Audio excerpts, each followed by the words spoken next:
Hi, welcome to Mocha Wave Talks. I am really excited to be here today. We're on season two, and I reached out to Leni Puccio. Did I pronounce that correctly? Perfect. Okay, wonderful.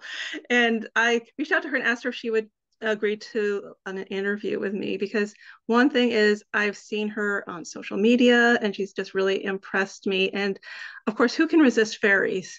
So, would you like to introduce yourself? Sure. I am Leni Puccio. I am 70 years old and I'm retired and I live with my husband here in Orlando, Florida. I'm retired, but I'm a full-time grandma. Mm. I have five grandchildren and another one on the way, and it keeps me pretty busy. Now I've written at 70, I published my first book. Should I Wow. go ahead and show it? Yes, I would love to see. Yes. Okay, so this is Airy and the Fairies, a tangled solution. Is that showing up good? I hope. Yes. And it is a story about fairies, but we'll get more into that as we go on. I've done a lot of stuff in my life, which has kind of brought me to this place. I think when I was young, I couldn't decide what I wanted to do when I grew up. So, and I think that started because I read. I I was an avid reader. I read everything if it wasn't everything from Dostoevsky to science fiction to Lord of the Rings, The Hobbit. What if it came out, I read it as a kid. Um, and my mother always said to me, she said, if they could write it, you couldn't read it. She specifically was referencing some of the larger books like Mishner and, some of those kind of giant. Yeah, I remember when I finally got to, I felt so proud of myself when I was a teenager. I read War and Peace. Right, exactly. And, you feel proud of yourself that you've gotten through it. But I think as I've gotten older, I've realized that I don't have to finish that book if I really don't like it. That's true. Like I said, because I read so much, I was aware of a lot of things. And so when I started college, I started as a fine arts major. I used to paint and sculpt and things like that. And then I took my first computer course and I was hooked. I switched majors immediately. That's a switch. And That's a big switch. well, it's funny. I thought it was too, but I met a lot of people like me who were either a fine arts major or a music major who switched to computers because when you're dealing with computer languages, it's really not a science. I mean, they've turned it sort of is with AI and stuff, but it was really more of a language. So you'd write the language the way you write a book almost. Oh, that's interesting. I've never noticed that before. But, there were certain things that you would do. So you had a beginning, a middle, and an end. And, just like in writing a book, um, but you had a lot of leeway and you could imagine how it was going to look. And so a lot of more artistic people went into it than you would have thought because it wasn't Wow. just math. While I was at school, I was also minoring in astronomy. And so I did a lot of, yeah, I'm all over the place. Sounds And a little bit I, like me. It's and hard. I, and I used to work in the school observatory. We'd have star parties, which were always quite interesting. When you're Wow. 18, you're 19 years old, and no one else is on the school grounds in the middle of the night. At one of the star parties, and met one of the physics professors who asked me if I was knew anything about C language. And that was a language that had been put out by AT&T just recently within the last year. Then, 60 years ago. And was it that long? Yeah, I guess so. And so I said, no, I wasn't familiar with it, but I was willing to learn. And so they had me do a program for the particle accelerator that we had at the school. And when I graduated, I had to figure out who to apply to. And so I ended up applying to AT&T, who hired me as an instructor. Wow. So I went to work as teaching adults. So I went from computer science. Now here I'm teaching and developing classes and doing a whole different thing than I had intended to do. And I also ended up being the librarian for a while for them because they didn't have one. So, and I had been a librarian in high school, I had helped in the library and I understood the Dewey Decimal System in those days. So they said, yeah, come help us in the library. So all these different things that I was doing when I got out of school, started moving around the country. I lived in Colorado. We lived in Pennsylvania, met my husband in there somewhere, had a couple of kids in there. So both of them are born in different states. Uh, did a lot of stuff. I had a catering business in Colorado because I love to cook. So I opened my own catering business and did a couple of weddings and did some parties for my work and things like that. And then when we moved here to Florida, we actually opened a restaurant that we had for 2 years, all while I'm still working as a computer person. And Wow. so I've done a bunch of different things, which I think have all kind of gone into my story and my where I am now. That's kind of interesting because I think today, and I'm a teacher, I teach at a college, and everything is they're trying to, which may be a good thing, right? They're trying to get people to decide by the time they're in junior high what they're Right. supposed to do, and then they're very on a very strict path. But it's kind of fun when like when I, even when I was going to school, kind of feeling your way and finding different, trying a little bit of everything sometimes. I think they were pushing us to pick something, Okay, but some people just can't. I mean, I remember a story when my daughter was little, and it's a Barbie story actually. There was a book and it talked about Barbie was an astronaut, Barbie was a ballet dancer, Barbie was a veterinarian. Barbie did all these different things all in this one little book. And my daughter was about 4 or 5 because I was reading it to her. And my son is 7 years older. And my son came into the room and said, Barbie can't do all those things. And I said, why not? I said, it doesn't mean that she does them all at the same time. She could do them at different times in her life, and here we're having this philosophical conversation about Barbie and whether she can be an astronaut and a vet at the same time. But when I thought about it later, I realized that's how I've kind of run my own life yeah. is why can't you do all those things? Harry and the Fairies, a Knotty Solution. Um, was basically from stories that my mother told me. And that's why I talk a lot about my mother. She Oh. told me these stories when I was little. I had super fine hair and it used to get all knotted under here, as little girls or any child who has long hair will have happen.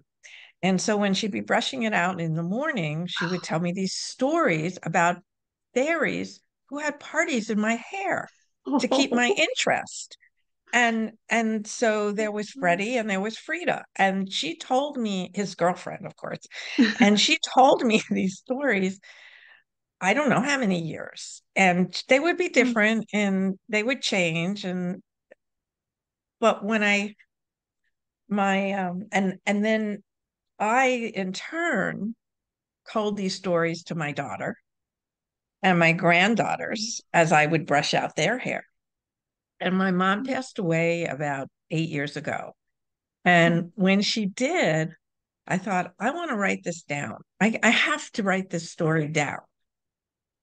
And then I realized there was no ending to the story because it would end where my hair would be brushed out or the kids' hair would be brushed out. And so we would all just get up and walk away. So I was like, oh my goodness, I can't write it down. I have to come up with an ending. It took me a while, but all of a sudden I realized that I could take all this stuff that I had done over my lifetime and put it together and make the ending. So I don't mind telling you the ending. What happens is these fairies have parties in her hair, and Ari loves the fairies, but she can't stand them messing up her hair. So she goes to her mom and asks her to to help her. And so her mom and her put together a fairy party to draw the fairies from Ari's hair. Oh. And so they they create this party, and of course they're successful, and they have to go through a few challenges of trying to figure out how to do this and how to get it all just right. And so they kind of have to work together. It's kind of a team building Oh. mom and daughter thing. And at the end of the book are actually recipes to put on your own fairy party. Oh, how So, like, cool. Oh here's my fairy gosh. cake, What a and great idea. then there's like here, there's pixie sherbet and mouse milk and things like that. Oh, how So, and cute. they're all very simple um for fruit flowers, just fruit wands and Oh my gosh. tomatoes. Very simple, but That is just so, I would so love that when I was a girl. And I probably will, I'm probably going to get it this time myself because I think I still would. I'm still a little bit of a little girl. I love it. Well, I I cook with my kids. I taught Oh, cooking here in Orlando for children for 10 years, wow. from pre-K to sixth grade. And I taught both my kids. I have a daughter and a son. I taught both my kids and all my grandkids to cook. And we have fairy parties. I mean, that's just Oh, what we do. Um, that is so and so cool. it when I started thinking about it, I'm like, how do I end this book? I'm like, There you go. yeah, so it's a lot of fun, and we have a lot of fun with it, and we do a lot of fairy parties. And every once in a while, if you see my author page and you see my videos, you'll see a few of our fairy parties, and you'll see some of our cooking and I things saw, like that. yeah, I've seen some of your videos where you were cooking, and I was like, that's kind of what I was like, oh, I can't resist, watching like, you see a picture of a cake, and you're like, oh, I gotta see this, or you see something. So those look so good. I don't know how people make those Well, desserts look so beautiful.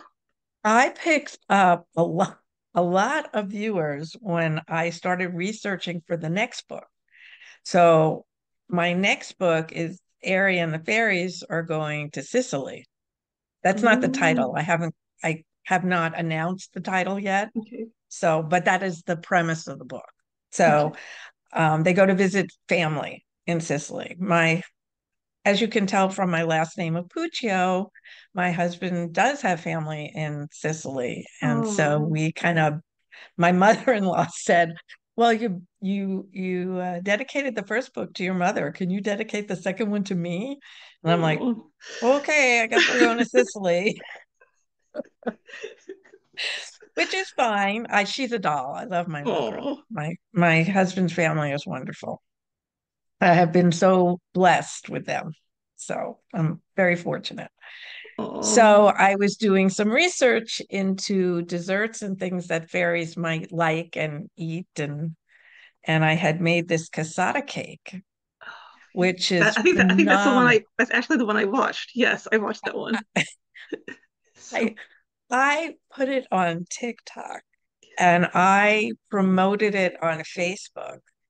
I actually had people contacting me to order the cake. Wow. I actually Well, I had to put it, the way you took the bite of the cake, you're like, oh, okay, this looks too good.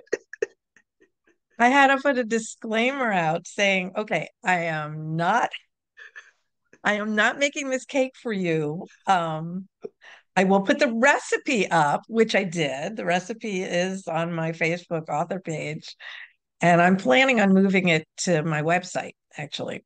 I decided I'm going to have a place for recipes over there. But I'm not going to put it up there until um, I do the second book because I have to redo the website for the second book. Okay. So, and of course, my son-in-law helped me get the website started, but I'm the one who runs it because that's my background. Yes. So, but yeah, that cassata cake was something, and I've it got a lot of attention. But I think the thing that one of the things I remember is you had all these different flavors throughout the whole cake, and we weren't sure what flavor was going to show up in the piece that you're. So there's that That's suspense, right. right? That's well, I was trying out different flavors because obviously I needed to make like just a plain maraschino one for the children. And then the other ones had one had a rum and one had a limoncello Different and then flavors. one had something else really There's good. some kind of chocolate Coffee. and one of Yeah, chocolate and coffee. It was coffee. coffee. Okay. And then I had different things in the cannoli cream. So I had chocolate in one and Heath Oh yeah, the chocolate. chips in another. So, yeah, that's right, because I had turned the cake. So I had drawn a picture of what I had done. So as soon as I could identify one quarter, I knew what all the other quarters were.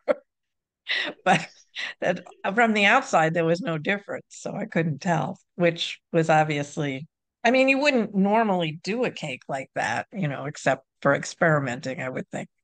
Okay. I was thinking, is this normal? No, I don't think you would normally do it that way. You just pick a flavor and go with it. Okay.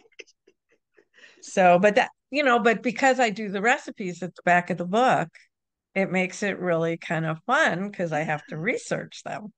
That And is I so. had never, it's so funny. I got calls from my husband's family because they remembered their grandmother making cassata cake. And so they were calling me to tell me about it. And we were having conversations. Wow. Yeah, it was really funny. So that's how I found out they're all following my author page. I do a lot of research and I do a lot of research into fairies. And since we were going to Sicily, I had to look up Italian fairies and find out about Mm. them and see who my little Freddie and Frida could run into um, in the when they were over there.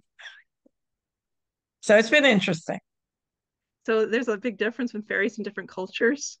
Apparently, Oh wow, that's some interesting. of the most some of the most interesting ones I think are really I think most people in this country probably take their fairies from England or Ireland Hmm. um, for natural reasons, but different cultures have. My one of my granddaughters wants me to do a book, so that was also our idea. That I now that we Airy and the fairies have gone to Italy, we can go to other places and Yes. we can talk about the culture and we can talk about the foods and so kids can be exposed to those kind of things. So my granddaughter wants me to go to Paris next. So I've been briefly just looking around to see what the fairies are like in Well, France. get some really good food going there too. Yeah, yeah, but it has to be somewhat simple. That's the trick, is to keep it as simple as I can get it Yeah. so that, potentially parents will want to make it with their children. And I like that you're bringing them together like that. Yeah, that's to me is so important. I mean, because that's where you make memories Hmm. um, with children and you make connections with children. And then when you need them to be paying attention to something. And I have rules in my kitchen. I have very Mm. strict rules. I always have. When I taught the kids at school and, my own kids, um, people were amazed that my son, um, at 5 years old, he was my sous chef. He used to cut onions and garlic for me. And Wow. people were like, "You gave him a knife?" And I said, he knew the consequences if he fooled around. He was kicked out of the kitchen, and he did not want to be kicked out of the kitchen. So I had very strict rules. By the way, my son is now a chef at Disney. Really? Yes. Really? Oh, that is so amazing. Sorry, I'm just like, So, I'm gonna have so this really get excited. That's so amazing. yeah, I'll so have to show so you my those Disney rules doll. So like, so those rules really helped him, I guess. that is such a so cool. What a cool family. I don't know. Fairies and cooking and traveling and computers and Disney Yeah, now and my web daughter's going to design. be and my daughter's going to be a nurse. Wow. Yeah, So it's an interesting family. connection to people. Yeah, he all Well, and I think I think so back to the connections. I think that's why it's so important. Unfortunately, a lot of our kids are I don't want to get on a soapbox, but they're busy on their phones. It's so addicting. mm-hmm. And I think it's so important to get them off their phones and connecting with people doing different things. And so Yeah. that's part of why I cook with them, my grandkids. I didn't have to do that with my kids, they weren't on their phones all the time. But with my grandkids, and we do fairy parties and we cook the food, and then another day we have the party, and um, I have a whole fairy garden actually that I had to relocate because there was some critter out there that was stealing my fairies. We don't even know what it was. We don't know what was happening to it. My granddaughter was getting all upset because she counts them. She knows everyone that's Wow. out there. And so we moved them temporarily out of the actual garden. We took their houses and them and put them up on the deck so that nothing can get to them. What a gift. What a gift you're giving to your grandchildren. That is so, and to the world now with your book. Well, I think it's important. We don't always, some people think that their life is that they have to accomplish something with their life. And I think most people feel that way. But as I've gotten older, I've kind of wondered if it was really my life that I was trying to accomplish something with, or whether I'm doing something for other people for them to go on and accomplish something. So, I mean, I feel accomplished. I mean, Yeah. I feel like I've done something. But I think it's important, and that was part of writing the book down. I was so excited when I got, like I'm like, oh, I could go and look in the Library of Congress and my book would be there. I That's was so so excited. so cool. It's like a legacy, and Yes. but I feel like what I do for the kids and what I do for my grandkids and anybody else, and if I can now help other people make those connections, Mm. I think that that's a good thing. That's what That it's all about. Yes, that's what Yeah. life is about for sure. So how could someone follow you or how could someone get a hold of your book so they can have their fairy party? Well, it's actually pretty easy. I do have the book on Amazon Hmm. and I have it on Barnes and Noble. Um, Plus I have my own website, which is lenipuccio.com. Easy It's to find. And if you do order it from my website, I can sign it for you. okay. So there's a little area for notes, and you can just tell if you want it signed to someone, you can just tell me who to make it out to or whatever. But I sign everyone that I send out myself. Wow. So Okay. that's kind of, Good to know. Good to know. I haven't ordered mine yet, so now I know.